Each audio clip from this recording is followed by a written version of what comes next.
Today I want to talk to you about a very old word from first mentioned in 1899, and that word is neophilia.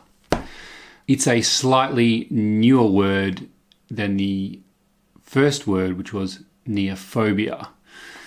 Now, why am I talking about this very, very old word? Well, a woman called Sigrid Perez, who's a friend of mine from the Philippines, who runs a play-based organization called Play Filipinas, mentioned it on a Facebook post, and I looked it up, and it was really interesting.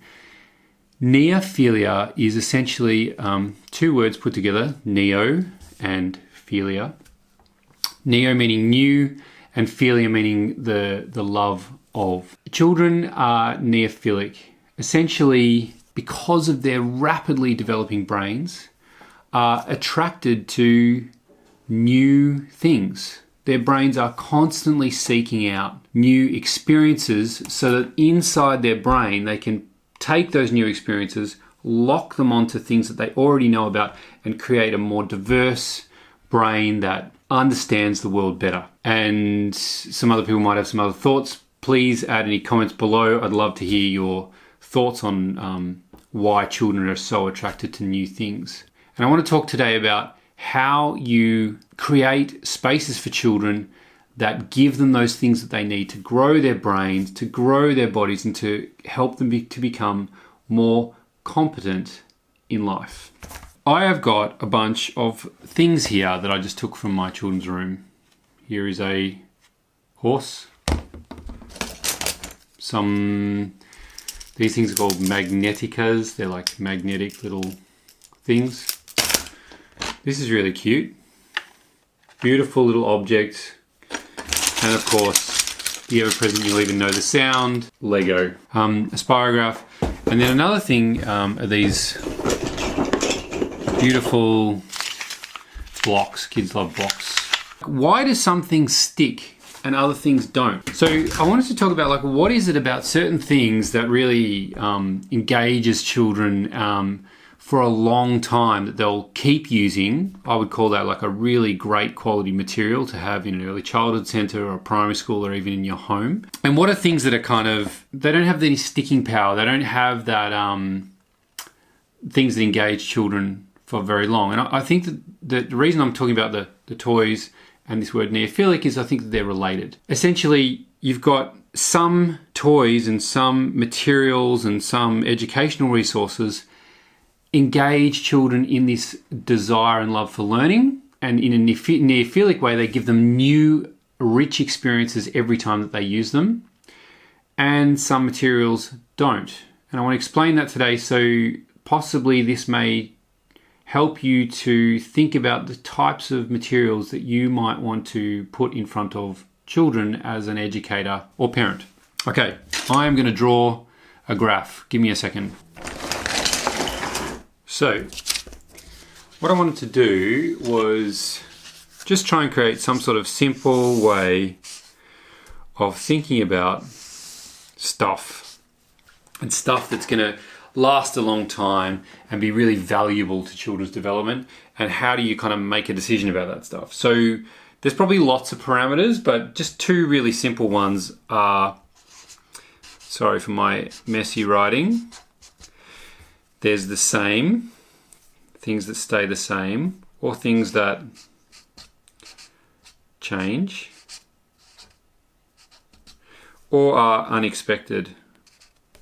And then there are things that don't engage your imagination. Imaginative, things that are imaginative, and things that are unimaginative.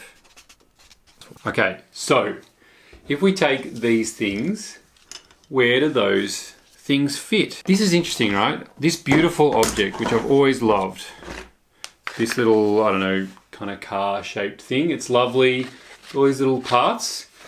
Interestingly, as beautiful as it was, our children really didn't play with it that much, even though I love it and we have it on our cupboard wall, and I've seen these in lots of early childhood centres and schools and all sorts of places. It's kind of cute, and can kind of be used with lots of other things, but all of the shapes are basically very similar. They don't connect together very well. When you look at it, you kind of know what you're going to get. It doesn't elicit a lot of imagination. There's only limited ways it can be connected. So in terms of it changing as a thing, or you being able to create and change and it having unexpected things, it actually doesn't have a lot of that. So I would sort of put it over here. And in terms of being imaginative or unimaginative, I think I'd probably put it around about here, this little thing. So we'll just sort of, that little guy. This horse, my daughter loves this horse. She loves horses. Interestingly, she plays with this quite a bit. And that is because it elicits her imagination. She creates narrative, stories. She links it with other toys and other materials. So it's quite imaginative, but it doesn't really change. You can put a saddle on it. There's a little character that sits on it, but it kind of stays the same. So I'd probably put it over here. These things are called Magnetica. I've seen kids use these for long periods of time, and they really do engage they've got this nice little flexible joint thing, and they're great for little fingers. And I've seen lots of kids really love these. And I think the reason is because you can build lots of things, and that creates their imagination, and they can do a bit of role play in terms of creating little houses and villages. They do elicit their imaginations, and each time they pick them up, they change. But in terms of their connectivity, they're kind of limited. So let's say they sit about here. These blocks, my children, particularly my son, played with these blocks for hundreds of hours. Universal, generic shape, perfectly aligned, so you can stack them up and they always stack beautifully, and you can make big stacks because they're all exactly the same thickness. So interestingly, because they're generic and because the child doesn't sort of view them as one thing that needs to be used in one narrative, they use them a lot. So they elicited a large amount of imagination, and each time they picked them up, they had a lot of connectivity in the sense that you could stack them in a million different ways. So I'd actually put them probably a little bit further up. And because there were lots of them, you could create big things. Whereas with the Magneticas, unless you've got a lot of money, these are quite expensive. Most people don't have huge numbers of them. So I really like those green hat blocks. Here's another thing, Spirograph. And actually the kids have used it like no time at all. Now, there might be some kids who really get into this stuff. It has millions of different combinations, so you can create different shapes. I haven't personally found that they played with it that much. Well, this is interesting. It changes a lot, but those changes aren't necessarily unexpected, and so therefore it sort of makes it a bit more the same. And does it engage their imaginations? Does it create a sort of role play or narrative or other things that hold children? Well, not really. So I'd probably put it actually sort of somewhere down here and back here. Yeah. World's most popular toy, Lego. My kids have Duplo, Lego, and I'm not sponsored by any of these people, by the way. I don't have any connection. I don't have to say anything nice about them, but I will. Lego is genius. It's highly connectable. It gives you the ability to literally make endless numbers of things. And the other thing that's beautiful about it is it engages a child's imagination. Now, I'm not suggesting that the only factors that make things great materials to grow children's brains are these spectrums, but Lego is really an amazing thing. It elicits high amounts of imaginative, dense, deep, long-term role play in children. And every time you pick it up, it changes, and you start and you end up in unexpected places. So I would put that like pretty high up here. It's an amazing toy. And going back to what we're talking about today of being neophilic, it is a fantastic tool that elicits their love of the new, that every time they pick it up, something new happens and their brains reward them for it with huge amounts of dopamine. And that's why my son and my daughter have both for hundreds of hours used something like Lego. And that is my same change, imaginative, unimaginative graph of how you choose great materials for a space. One other thing I thought would be good to talk about is sport. So, obviously kids play thousands of hours of sport, and it's great to develop their physical skills and stuff. Sport isn't actually... I wanted to sort of think, well, what's kind of has changed in unexpected nature, and sport is one thing. So sport isn't particularly imaginative. It has these strict rules that you need to follow. But what's interesting about sport is that it's highly affected. It's highly changeable and has very, very unexpected outcomes. And I think that's the reason why sport is so good for kids, is that you're playing, you're often playing against another team, or you're playing, it's you against other kids if you're playing tag tiggy.